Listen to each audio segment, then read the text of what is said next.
Magandang araw mga kababayan. Naku po, si Castro ngayon ay nanlilimos na lang ng suporta para kay Bongbong Marcos. Nakiusap po itong si Claire Castro na suportahan na lang daw si Bongbong Marcos sa gitna ng matinding krisis. Tika lang mga kababayan natin. Paano susuportahan si Bongbong Marcos kung siya mismo ay sinasabi niya, mga kababayan po natin, na normal yung nangyayari sa ating bansa ngayon. So, ibig sabihin, parang sinasabi, ni Bongbong Marcos, na wala namang problema pala sa ating bansa. So, bakit pa kailangan susuportahan Claire Castro?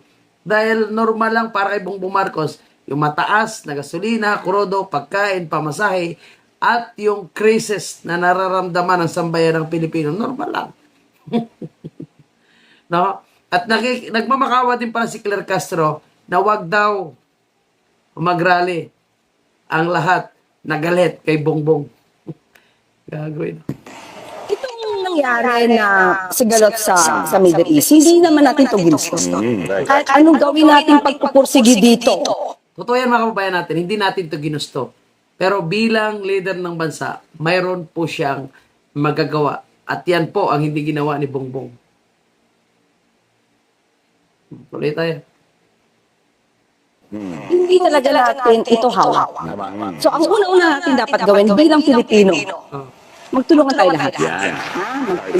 So nagmamakawa na ngayon. Akala ko ba ayaw nyo, no? Natutulungan kayo. Kaya nga tinanggal nyo si Vice President Sara eh. Akala ko ba, no? Ayaw nyo na kayo po ay pinapakialaman. O ngayon, humihingi ka ng tulong. Hindi na ba kaya? No? At anyway, mga kababayan po natin, no? Ayaw namin tumulong sa inyo.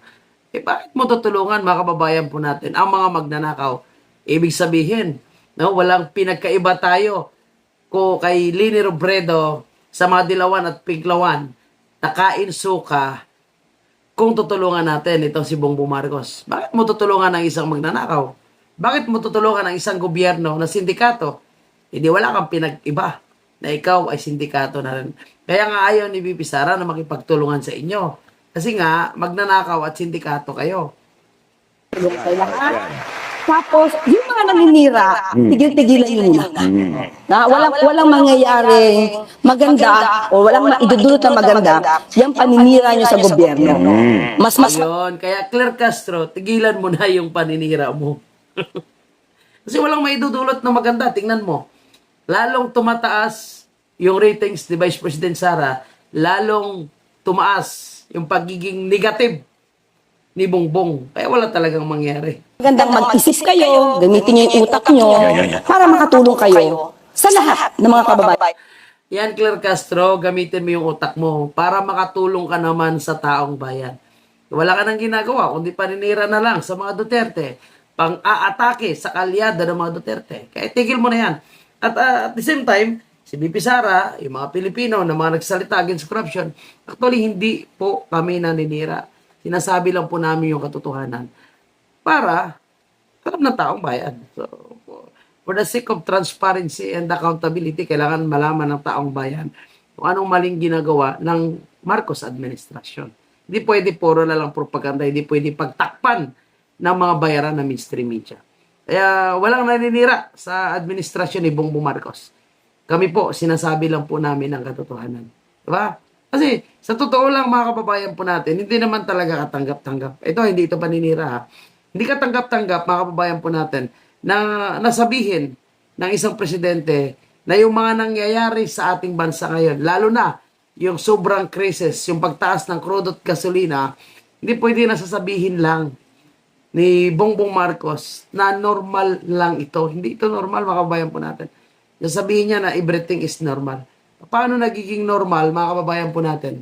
Yung pagtuloy na pagtaas ng pagkain, pamasahe, tumaas. Pero ang sahod, hindi naman tumaas. Hindi pwede na tanggapin na lang natin. Kailangan nila gumawa ng action. Pero kung hindi sila gumagawa ng action, eh talagang dapat natin sila banatan araw-araw. Kasi sayang naman ang pera ng taong bayan na pinapasahod sa kanila para sila magtrabaho. Kung kanilang ilulustay lang o kaya kanilang nanakawin lang pero walang serbisyo na nangyari sa ating bansa. Nakita nyo naman yung mali-malitang pera na sinasabi ng mga Marines, yung mga flood control project na nagiging substandard and ghost project. Yung corruption sa iba't ibang ahensya ng gobyerno na hindi nila iniimbestigahan, tahimik po sila. Kaya, again, mga kababayan po natin, lagi ko itong inuulit-ulit sa aking mga videos. Kung gusto natin mapanagot ang mga korap, magnanakaw, at itong nanloko sa ating mga Pilipino. Update. Sinasabi ni Claire Castro na tayo daw po ay naninira. Ito, pakinggan nyo. Kung sinisiraan natin si Bongbong Marcos, di tayo naninira. Depends on the trend. You have to watch the trends of oil prices. We just have to look. It's very hard to say because it's all speculation. We don't know how long it will last for. We don't know what the effects are. We don't know what will happen to this for move. So, right now, we are just adjusting to the situation. When the situation calls for it, then we will see when to exercise the power and how much, by how much. Sir Mayor, for the transport sector, paano po yung middle class? Ano po aasahan from the government ng ordinaryong Pilipino na hindi nagko-commute, sir, but nag-drive? No, this is why we are doing. That's why we are looking at the prices. This is for Filipinos. Sir, sa fuel. I'm sorry. Sa fuel, sir. For the Filipinos who don't commute but drive but are still not that well off, what can they expect from the government? How can the government aid them? We just have to that's right. That's why we have the authority for the excise tax to move the excise tax. That's why we have asked for it. So gusto ka ng ilang kongresista na tanggalin na lang itong excise tax. No? Tanggalan na lang ng buwis itong mga crude at gasolina para hindi ganoon kataas. Pero mantakin nyo mga kababayan po natin. No? Napakahina talaga ni Bongbong Marcos magpaliwanag sa mga napakasimpleng katanungan. So ano yung pwedeng maitulong niya sa mga ordinaryong Pilipino din na hindi nagko-commute pero gumagamit ng crude at gasolina. Hindi niya kayang sagutin, hindi niya kayang ipaliwanag. Kasi dito mga kababayan po natin, hindi lang naman apektado yung mga nagmamaniho, naghahanap buhay ng mga drivers. Lahat po Lahat ng mga Pilipino is apektado rito. Pagkain, tubig, kuryente. Kaya kailangan talaga nila gumawa ng action. Hindi pwede na aantayin niya pa yung trend kung ano po yung magiging kalakaran ng takbo, no, yung magiging presyo ng crude at gasolina sa world market. Hindi pwedeng antayin pa ni Bongbong Marcos. Dapat meron na rin po siyang mga alternatibong ginagawa ngayon. So again, Claire Castro, hindi po kami naninira. Sinasabi lang po namin kung anong katotohanan at kung nakikita po namin na ginagawa ng nasa gobyerno ngayon. Siyempre, nagko-comment po tayo base rin po sa sinasabi ni Bongbong Marcos. Kung ano po yung pag-uunawa natin at nakikita natin action na ginagawa niya. Kaso walang action Puro daldal lang si Bongbong Marcos. At dahil pinag-uusapan naman po natin yung epekto po ng giyera po sa Middle East at ng Amerika, ito mga kababayan, yung inaakala po natin na sinasabi ni Browner na kaya natin i-hold ang line kung sakaling nagkakaroon man ng giyera up to 30 days. Pero ngayon pa lang sumusuko na itong si Gibo Teodoro at tumanggi na tumulong ang Pilipinas. Sa pamagitan po ni Gibo Teodoro, sinabi niya na hindi niya kayang tulungan si Trump, hindi kayang tumulong ng Amerika, hindi kayang tumulong ng Pilipinas sa Amerika sa panawagan ni Trump na magpadala ng barko sa Straits of Hormuz para bantayan ang mga dumadaang barko na pinagbabawal ng Iran. So patunay po mga kababayan natin na hindi pa kaya ng ating bansa. Hindi po natin kaya ng anumang sigalot, anumang gera. Hindi natin kaya na makikipag-away sa anumang bansa. Kaya hindi pwede na magmamayabang po tayo. Lalong-lalo na po itong mga dilawan at pinklawan.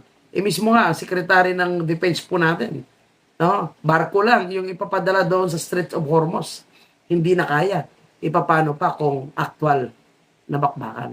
Kaya tama yung ginawa ni Gibo Teodoro para sa akin sa pagkakataong ito. Na hindi na sila nagmamayabang. Hindi na po nila pinagmamalaki. No? Na mayroon tayong world class na makagamitan pang digma na sinasabi ni Browner. Ngayon, sinasabi ni Gibo Teodoro na sinungaling, paasa lang ang sinasabi ni Browner dahil kung may world class nakagamitan po tayong panggera, bakit hindi natin kaya tumulong sa panawagan o tumugon sa panawagan ng Amerika? patunay na wala talaga. Kaya tama yan. Huwag na magmayabang kung wala talaga. At least aminin nyo sa taong bayan na hindi natin kaya na makipag-away sa kahit anong bansa. At talagang weak leader din yung ating presidente. Mga kababayan, ulitin ko sa pagtatapos ng video ito, kailangan natin mapanagot yung mga korap. Kaya, tinan mo, wala tayong kakayanan na magpadala ng mga tulong or barko na pinapanawagan ni Trump dahil napupunta sa korupsyon. Mahina yung kagamitan ng sundalo at pulis natin dahil pinagnanakaw. Kung bakit traffic tayo, kung bakit tuloy yung pagbaha sa atin, dahil yung mga para sa mga infrastructure project at para din sa mga flood control project, pinagnanakaw nila. Hindi pa tapos ang issue po sa delivery ng mali-malitang pera at pinagnanakaw ng mga nakaupo sa gobyerno sa Marcos administration. Kaya dapat mapanagot pa rin sila. Kaya kung gusto natin mapanagot, iupo natin si Vice President